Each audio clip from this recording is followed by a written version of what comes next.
Esta es tu historia. Esta es mi historia. Pero principalmente esta es la historia más grande que se ha contado. Esta es la historia de Dios.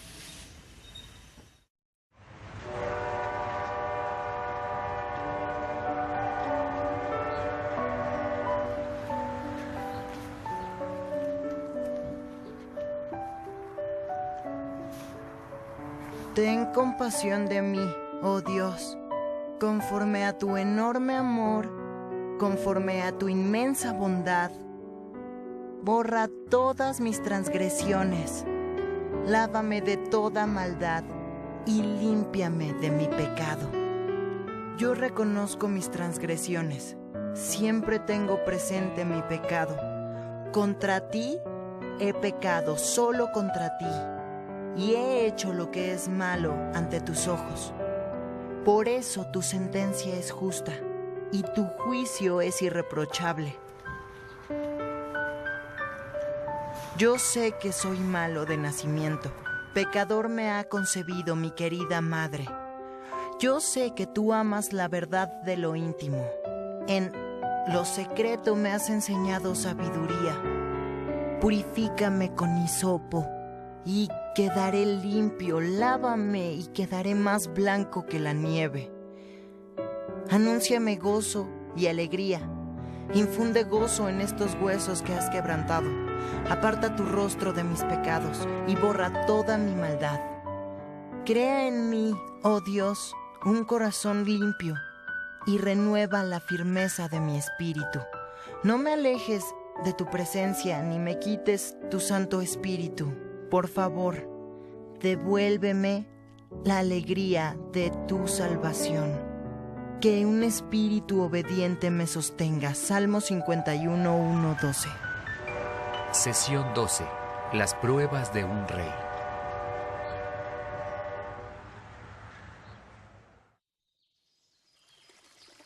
Había una vez un niño que vivía en el campo. Su cuarto de baño era una letrina.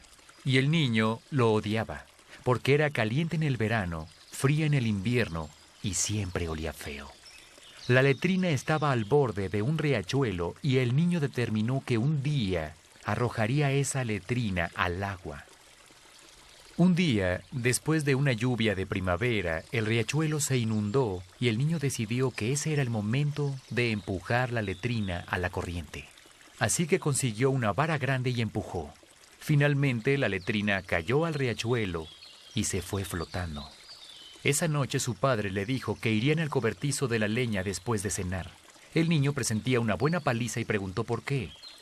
Su padre le contestó: alguien empujó la letrina al río el día de hoy. Fuiste tú, ¿verdad, hijo? El chico contestó que sí. Pero luego pensó un momento y señaló: papá, leí en la escuela hoy que George Washington derribó un árbol de cerezo y no se metió en problemas porque dijo la verdad. El padre contestó: bueno, hijo, el padre de George Washington no estaba en ese cerezo. Tal vez tú nunca has empujado una letrina a un riachuelo con tu padre adentro, pero podemos identificarnos con la historia al menos de 3 formas. Primero, hay algo dentro de nosotros que nos anima a hacer el mal. La Biblia lo llama la naturaleza pecaminosa. Segundo, nuestra falta de bondad afecta a otras personas, no solo a nosotros. Algunos han estado en muchas de esas letrinas que ciertas personas pecaminosas han derribado. Y tercero, siempre hay consecuencias asociadas con nuestras acciones. Este es el tema del capítulo 12 de la historia. David sigue siendo el rey de Israel y todo le está saliendo bien.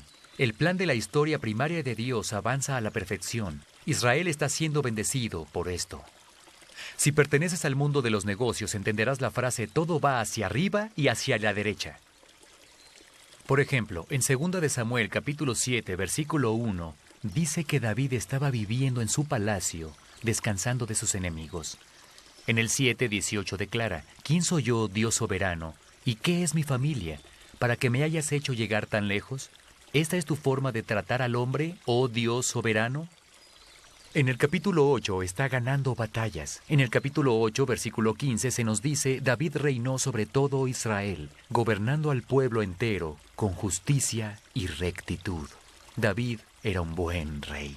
En el capítulo 9, David está recibiendo sus promesas con la historia conmovedora de Mefiboset. Y en el capítulo 10 se encuentra ganando aún más batallas.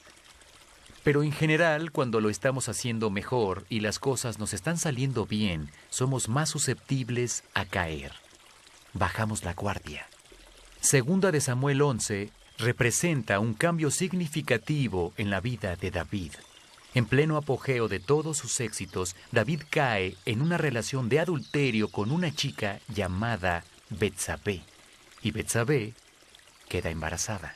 Para empeorar las cosas, David intenta encubrirlo al traer a su esposo Urías del campo de batalla para que se acueste con ella y que Urías pueda tener el crédito de ser el padre. David le dice a Urías que vaya a casa y pase la noche con Betsabé. Pero Urías se niega a estar con su esposa mientras otros hombres permanecen en batalla. Vamos a escuchar la conversación. David se enteró de que Urías no había ido a su casa y le preguntó: «Has hecho un viaje tan largo, ¿por qué no fuiste a tu casa?» En este momento, respondió Urías, tanto el arca, Israel y Judá se guarnecen en enramadas, y mi señor Joab y sus oficiales acampan al aire libre, y yo voy a entrar en mi casa para darme un banquete y acostarme con mi esposa. Tan cierto como que su majestad vive, que yo no puedo hacer tal cosa. Segunda de Samuel 11:10-11. No es lo correcto. La integridad de Urías, sin saberlo, está siendo contrastada con la integridad de David y queda expuesta la diferencia. Esto debió haber hecho que David se parara en seco y cambiara el curso. Pero David decide caer aún más bajo. Manda a Urías de vuelta a la batalla, le envía una carta al comandante de su ejército y podemos ver que escribe: «Pongan a Urías al frente de la batalla donde la lucha sea más dura. Luego déjenlo solo para que lo hieran y lo maten». Segunda de Samuel 11:15. Y eso fue lo que sucedió. Murió en batalla ese día al servicio de su rey, quien le robó a su esposa. La historia se desarrolla. David se casa con Betsabé y ella está a punto de dar a luz al niño. Todo ha sido encubierto y todo vuelve a ser normal, ¿verdad? No hizo lo correcto, pero parece que ya se salió con la suya. No. Dios ama demasiado a David. Descubrimos que David tiene un amigo especial que lo visita. Se llama Natán. Es un profeta que escucha a Dios y en quien David confió para que lo guiara en el camino de Dios. Natán se ganó el derecho a ser escuchado y eso es muy importante. David está en su oficina ocupado con los asuntos de ser rey cuando Natán entra. Natán confronta a David con sus pecados. El escándalo de David está expuesto. Si nos adelantamos al resto del Antiguo Testamento e incluso al Nuevo Testamento, vas a encontrar que David sigue siendo reverenciado a diferencia de Saúl. En el centro del capítulo de la fe, en Hebreos 11, enlistan a David, pero no a Saúl. La pregunta obvia es, ¿por qué? No es porque los pecados de David fueran menores que los de Saúl. Saúl no esperó a que Samuel volviera y ofreció un sacrificio. Y no acabó por completo con los amalecitas, pero David cometió adulterio e incluso homicidio. Creo que esto es por su respuesta a Dios cuando son confrontados. Cuando Samuel confronta a Saúl, éste racionaliza y da una excusa. Cuando Natán confronta a David, éste responde: «He pecado». Segunda de Samuel 12:13. Ya escuchaste la oración de confesión que escribe en su diario. Se encuentra en el Salmo 51. Saúl racionaliza su pecado, pero David lo admite y entonces busca aclararlo con Dios. En eso está la diferencia. Pero hay más. David vivió con las consecuencias de su pecado con dignidad. Y Saúl nunca aceptó lo que hizo. Solo porque admitamos que hicimos algo incorrecto e incluso podamos corregirlo, no significa que las consecuencias desaparecerán. Después del adulterio y el homicidio de David, su vida personal y su reino se fueron abajo. Por ejemplo, en 2 de Samuel 12, el bebé muere. En el capítulo 13, su hija es violada. En el capítulo 15, su hijo se rebela y quiere quitarle el trono. En el capítulo 18, ese hijo muere. En el capítulo 20, hay otra rebelión importante contra él. A veces, cuando hacemos algo mal, ponemos en movimiento consecuencias imparables.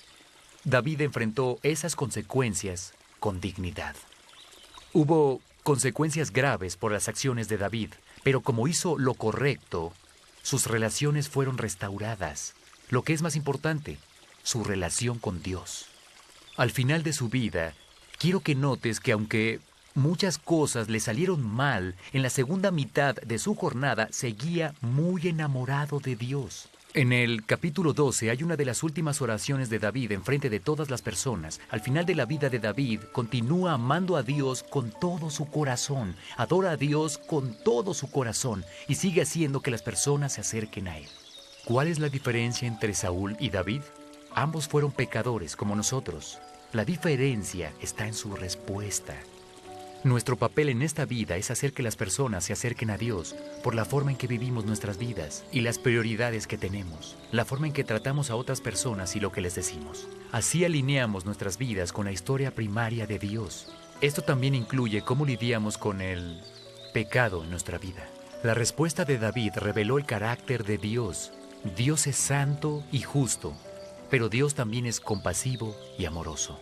Restauró la relación de David con Él. Pero no solo eso, Dios bendijo a David y a Betsabé con más hijos. Como sabes, David tuvo más de una esposa. No entraremos en eso ahora. Sin embargo, ¿qué hijo sucederá a David en el trono? Adivinaste, fue un hijo que nació del vientre de Betsabé, un hijo llamado Salomón. Tal cosa significa que Betsabé está incluida en el linaje de Jesucristo. Vemos esto una y otra vez en la historia. Tamar, Rahab, Ruth y ahora Betsabé. Este patrón nos alerta acerca de la gracia de Dios y su deseo de incluir a los candidatos más inesperados para consumar su historia primaria. Lo mismo se aplica a nosotros. Dios quiere que caminemos en rectitud y verdad para que otros puedan verlo a través de nosotros. También quiere que seamos como Urías, que hizo lo correcto y vivió con integridad. Quiere que seamos como Natán y tengamos el valor de confrontar a un amigo que va por el mal camino. Pero también quiere que seamos como David. Cuando pecamos, cuando hacemos mal, cuando lastimamos a otros, la forma en que respondemos también puede mostrarle a Dios a los demás que Dios es misericordioso y perdonador y nos restaurará si vamos a Él con un corazón puro como lo hizo David. ¿Has empujado alguna letrina proverbial? Ahora tú y yo sabemos exactamente qué hacer. Discusión del DVD. Por favor, ve a la página 79 de tu guía del alumno y discute el video que acabas de ver.